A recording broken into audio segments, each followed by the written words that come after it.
All right, I'm going to continue on through my preseason picks, team by team, and I'm moving my way down last year's table. So I'm going to look at the other top four clubs. First video was Liverpool and City.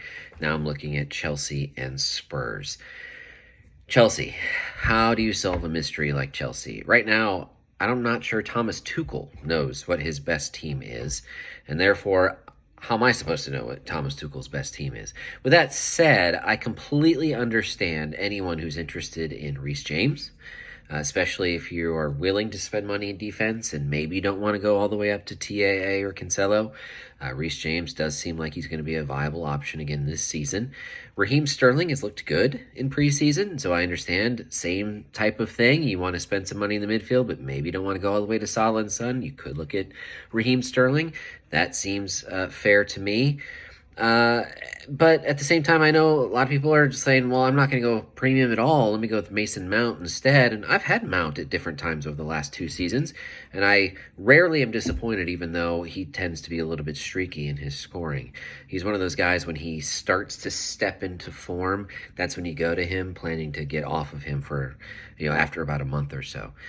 And so I completely understand that. But at the same time, Chelsea's uncertainty, some of their rough results in their preseason friendlies, honestly make me want to go ahead and just spend the money to go to Salah and Son, and to go to TAA and Cancelo instead of James. And so I've just chosen to stay out of the Chelsea business altogether, at least for the start of the season. They could make me change my mind when I play my first half wild card, which will probably be before the end of August, or not too far into September. Speaking of Son, just a second ago, he is in my lineup right now to start game week 1. I'm not even really thinking about sending him out or what a team without him would look like. Feels too much like a locked-in, must-have starter in my lineup to begin the season. I would understand if you have Kane as well. I'm just choosing to put my money where my mouth is when it comes to the money at forward. I don't think it's worth it. So Haaland and Kane are both out. Neither of them are in my lineup. I actually have a very, very discount front line, spending a lot of money in midfield and defense instead. Sure to change between now and Friday, but that means that I do not have Kane. I do have Son. I think he'll be a better value, even at a slightly higher price. Yeah, he's a little bit higher than Kane.